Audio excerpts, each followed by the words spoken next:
अस्सलामुअलैकुम, मैं हूं नबीहा इजाज। तमाम देखने वालों को पॉडकास्ट में बहुत बहुत खुशामदीद। आज एक ऐसी एपिसोड आपके लिए लेकर आए हैं जिसमें हम हेल्थ और कॉन्फिडेंस के हवाले से बात करेंगे।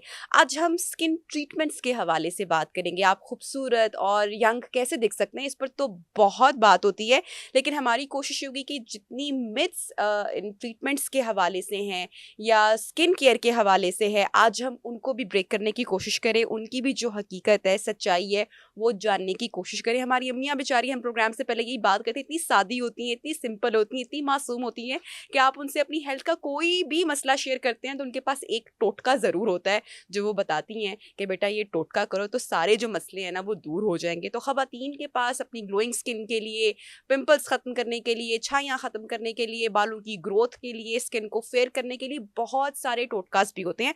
आज हम उनकी हकीकत पर भी बात करेंगे और कौन कौन सी ट्रीटमेंट्स किस बॉडी के लिए इफेक्टिव है, ये तमाम बातें भी हम जानने की कोशिश करेंगे। हमारे साथ प्रोग्राम में जो मेहमान इन कॉन्वर्सेशन है, डॉक्टर कंवल जवाद साहिबा बहुत अच्छा काम कर रही है लाहौर में स्किन के हवाले से, एस्थेटिक के हवाले से। She is a consultant dermatologist और एस्थेटिक फिजिशियन है। बहुत बहुत शुक्रिया डॉक्टर कंवल जवाद साहिबा, कैसी हैं आप? Thank you so much. मैं बिल्कुल ठीक हूँ अल्हम्दुलिल्लाह। आप कैसी हैं? मैं बिल्कुल ठीक ठाक हूँ। पहला तो मेरा सवाल आपसे ये है कि आपने कौन कौन से ट्रीटमेंट्स करवाए हुए हैं जो आप समझती हैं कि बड़े बेहतरीन है, सब खवातीन को करवाने चाहिए? क्योंकि आई एम श्योर कि अच्छा, ये सवाल मैं हर अपनी जो स्किन की डॉक्टर या डर्माटोलॉजिस्ट आती है, मैं उनसे लाजमी ये सवाल पूछती हूँ। बड़ा कॉन्फिडेंस हमारे देखने वालों को और मुझे भी मिलता है। अच्छा। क्या बताएंगी? देखिए, बहुत कोई इन्वेजिव प्रोसीजर्स मैंने नहीं करवाए, बट मैंने बिकॉज मेरी स्किन बहुत ज़्यादा थिन है, तो हम्म। रिसेंटली मैंने अभी अपने हाथों पे फैट ट्रांसप्लांट करवाया था। हम्म। बिकॉज मुझे फील हो रहा था कि हाथ जो हैं वो डे बाय डे रिंकल होते जा रहे हैं, लेकिन उनमें झुर्रियाँ बढ़ती जा रही हैं। हम्म। फेस और बाकी बॉडी के मुकाबले मुझे फील हो रहा था कि हाथों की जो टेक्सचर है हम्म। ना वो डिफरेंट है। हमें ऐसा बिल्कुल फील नहीं हो रहा, यकीन मानिए।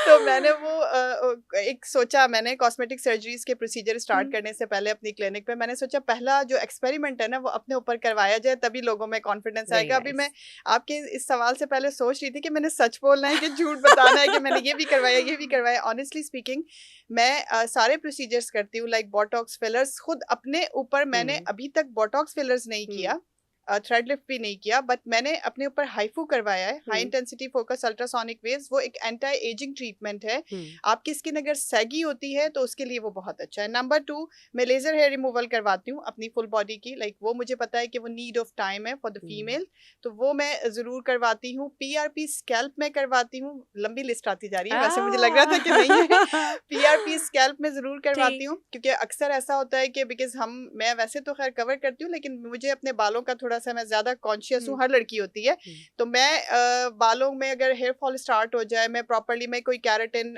रिबॉन्डिंग, मैंने कोई डाई नहीं करवाया हुआ, बट फिर भी समटाइम ऐसा होता है कि मेरे बालों में बहुत ज्यादा मुझे हेयर फॉल फील होता है। हम्म। उन डेज में मैं पीआरपी जरूर करवाती हूँ, पीआरएफ करवाती हूँ। ठीक। इनफैक्ट वो मैं ले लेती हूँ, लाइक 3 मंथ्स में, 6 मंथ में मैं एक बार जरूर ले लेती हूँ।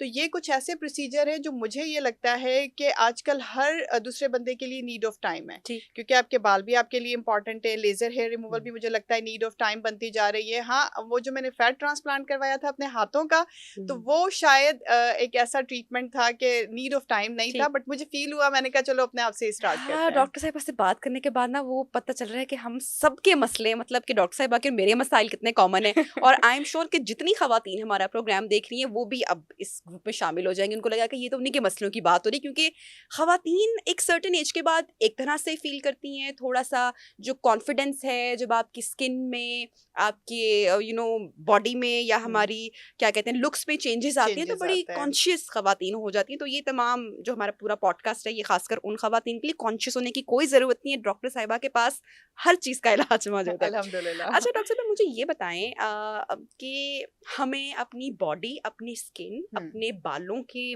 बारे में कौन सी मालूमात होना बहुत ज़रूरी है जब भी हम ये सोचें कि हमें डॉक्टर कंवल के पास जाना है या हमें किसी भी डर्माटोलॉजिस्ट के पास जाना है? तो हमारे नॉलेज में, इल्म में कौन कौन सी चीज़ें होनी चाहिए? जैसे कि आपने अभी कहा जी, गुफ्तगू के आगाज़ में कि मेरी जो स्किन है वो थोड़ी सी थिन है, थिन है। तो ये नॉर्मली बातें हमें नहीं पता नहीं होती हैं पता अपने होती, बारे में। बिल्कुल। ऐसे ये देखिए नबी, अगर हम टिप टू टो बात करें, सबसे पहले अगर आपको बालों में फ़ील हो रहा है कि पहले से ज़्यादा थिनिंग हो रही है, हुँ। आपको पैची हेयर लॉस हो रहा है, यानी कि बाल्डनेस के पैचेस बन रहे हैं, 50 से लेके 100 तक बाल हमारा कॉमन है कि डेली का गिरता है, during shower, during brushing, like हमें आदत है प्रोसेसिंग में, पूरे दिन में पूरा दिन में 50 से लेके 100, 50 to 100 बाल अगर आपका गिर रहा है, दिस इज नॉर्मल। और उसमें अगर आपकी ग्रोथ भी साथ साथ स्टार्ट हो रही है, दिस इज ऑल्सो नॉर्मल, आप इसे नॉर्मली लेंगे। लेकिन अगर आपका कोई पैची हेयर लॉस है, कोई बाल्डनेस के पैचेस बन रहे हैं आपके, तो जरूर आपने उसमें अपने डर्माटोलॉजिस्ट को कंसल्ट करना है। नंबर 1 तो ये है। अगर आपके बालों में फ्रिज आ रहा है, बेजान हो रहे हैं, रूखे हो रहे हैं, तो भी आपने अपने डर्माटोलॉजिस्ट को कंसल्ट करना है। अगर आप देसी टोटकों से अपनी इंटरनल हेल्थ को इम्प्रूव करने के बावजूद भी इन चीज़ों पे कंट्रोल नहीं कर पा रहे हैं, then you should consult your dermatologist. उसके अलावा अगर आपकी स्किन में आपको लगता है गैर ज़रूरी बाल हैं, वैक्स से, थ्रेडिंग से, बाकी एपिलिएटर्स या कोई भी प्रोसीजर ऐसा करने से आपकी स्किन को नुकसान होता है समहाउ, मैं इस पे काफ़ी प्रोग्राम्स कर चुकी हूँ कि अगर आप रेजर भी कर रहे हैं, वैक्स भी करवा रहे हैं, थ्रेडिंग भी करवा रहे हैं, तो ये अल्टीमेटली आपकी स्किन को हार्म देगा। So laser hair removal safest procedure है, और मेरा ज़ाती ख्याल ये है कि आपको अर्ली एज से ही उसकी तरफ ज़रूर आना चाहिए। उसका रीज़न ये है कि आपको फिर एक सर्टेन एज के बाद बाल आना बंद हो जाते हैं। मैं उसे परमानेंट कभी भी नहीं कहती, ना मैं किसी को परमानेंट कह के गाइड करती हूँ, बिकॉज फीमेल की बॉडी में हार्मोनल चेंजेस आते हैं, और आपकी ये हेयर ग्रोथ हार्मोनल चेंजेस पे बहुत डिपेंडेंट होती है। तो माइट भी आपको मेंटेनेंस सेशन लेने पड़े बाद में।